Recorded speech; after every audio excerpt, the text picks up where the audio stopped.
Literatura realista, Madame Bovary, de Gustave Flaubert. En cuanto a las características generales de la escuela realista que vamos a poder observar en la obra, tenemos una idea del autor Balzac, representación verdadera y completa. Tenemos un punto de vista desapasionado y objetivo, una relación género-burgués que se asocia al género con la clase social. Tenemos un rechazo a lo fantástico, alegórico, extraordinario. También una inclusión de nuevos autores sociales, inclusión de la lengua coloquial y un efecto de verosimilitud. También nos encontramos con personajes típicos en circunstancias típicas. En cuanto al autor Roland Barthes, él va a hablar justamente en su teoría sobre el efecto de realidad, que van a ser las funciones de la descripción en la escuela realista. Nos encontramos con 3 tipos de funciones. Tenemos el edíptico, que van a ser fragmentos donde la descripción embellece al conjunto. Va a ser una función decorativa. Tenemos una suspensión de la acción en una secuencia de acciones. En un momento se interrumpe la acción y se produce una digresión, por lo general descriptiva. Y por último tenemos un efecto de realidad que lo va a crear justamente. Cuanto a la función edíptica, nos vamos a encontrar, por ejemplo, en el capítulo 5, cito: la fachada de ladrillos se alineaba justo con la calle, o más bien con la carretera. Detrás de la puerta estaban colgados un abrigo de esclavina, unas bridas de caballo, una gorra de visera de cuero negro y en un rincón, en el suelo, un par de polainas todavía cubiertas de barro seco. En la obra nos vamos a encontrar con 3 núcleos de sentido. En primer lugar, el episodio central que se va a dar, el baile en el castillo, en el capítulo 8, va a ser y va a representar el contacto de Emma con la realidad soñada. Cito: a Carlos le apretaba el pantalón en el vientre. Las trabillas me van a molestar para bailar, dijo. ¿Bailar?, replicó Emma. Sí, pero has perdido la cabeza, se burlarían de ti. Quédate en tu sitio. Además, es más propio para un médico, añadió ella. Carlos se calló, se paseaba por toda la habitación esperando que Emma terminase de vestirse. El segundo núcleo va a estar conformado por el primer adulterio, que se va a dar en el capítulo 9, en donde aparece por primera vez la palabra amante y va a ser con el personaje de Rodolfo.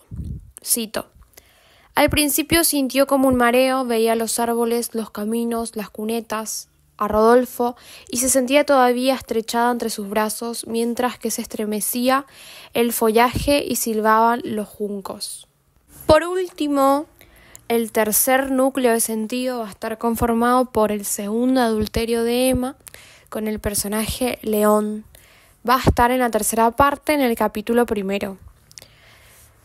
A menudo, cuando se quedaba leyendo en su habitación o bien sentado por la tarde bajo los tilos de Luxemburgo, dejaba caer el código en el suelo y le asaltaba el recuerdo de Emma. Poco a poco, este sentimiento se debilitó y otras ansias se acumularon encima, aunque persistía, a pesar de todo, a través de ellas, pues León no perdía las esperanzas y había para él como una promesa incierta que se hacía en el porvenir, como una fruta dorada colgada de algún follaje fantástico.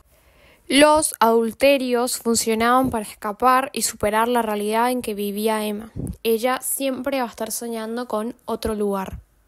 Uno de los tópicos que más van a resonar en la obra va a ser el bovarismo, que es el estado, sentimiento de insatisfacción que consume la existencia. El personaje desea cuestiones vanas y desmesuradas. Se puede observar en la primera parte, en el capítulo 9, con un episodio del peluquero, en donde dice: también el peluquero se lamentaba de su vocación frustrada, de su porvenir perdido y soñado con alguna peluquería en una gran ciudad, como Rouen, por ejemplo. En cuanto a los temas que se pueden observar en la obra, tenemos los puntos de vista, por ejemplo, la mirada de Carlos, cómo él va a ver los hechos a diferencia de cómo los observa Emma. Tenemos al dinero, que va a tener un rol fundamental en el siglo XIX. Y en la obra nos vamos a encontrar con varias descripciones del mundo burgués y críticas tanto de la sociedad como del rol de cada uno de los personajes.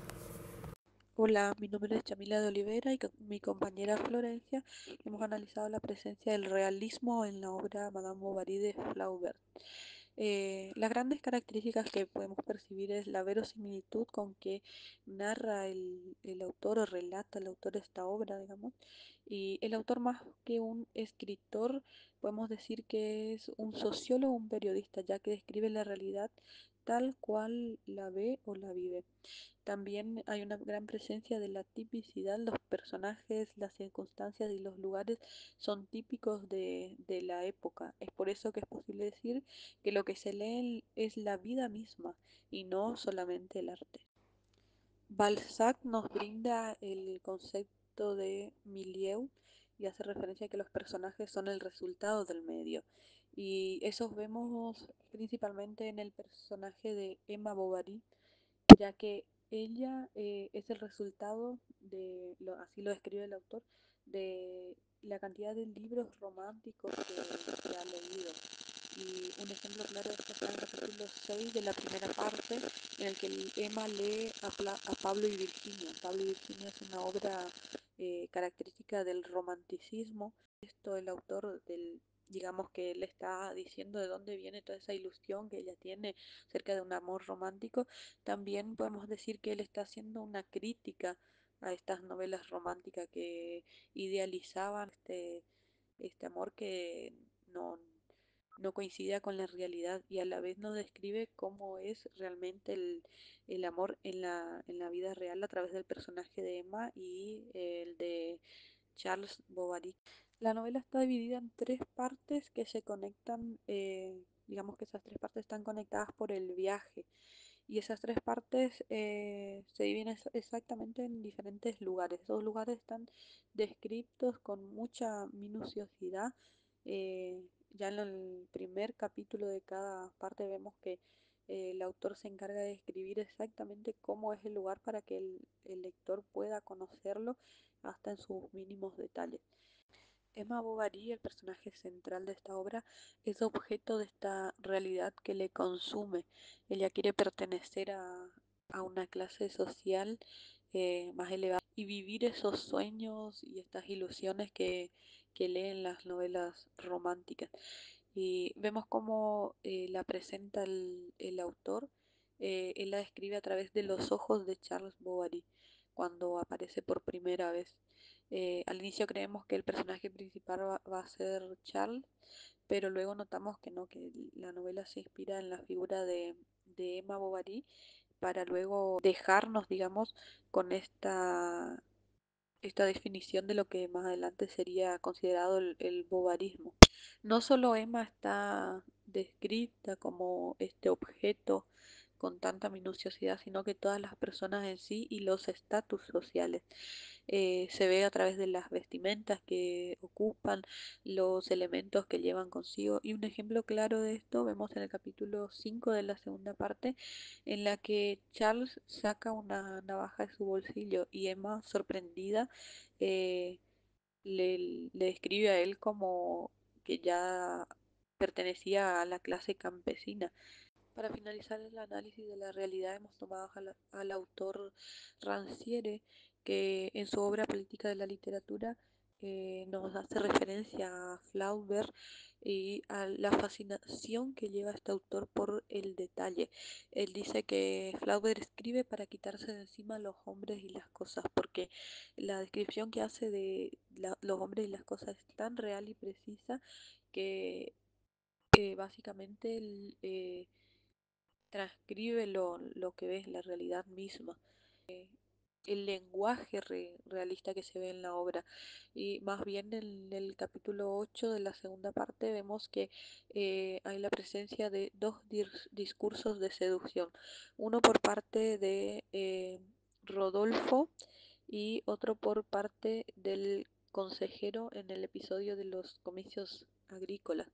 Estos dos diálogos se ven entrecruzados, ya que así como en el mismo momento en que Rodolfo habla con Emma, él, el consejero está diciendo quiénes llevaron los premios. Creo que este es uno de los grandes momentos en el que el lenguaje se ve o se centra tal cual lo vivimos en la realidad. Y es un ejemplo muy preciso de el realismo en la obra de Flaubert.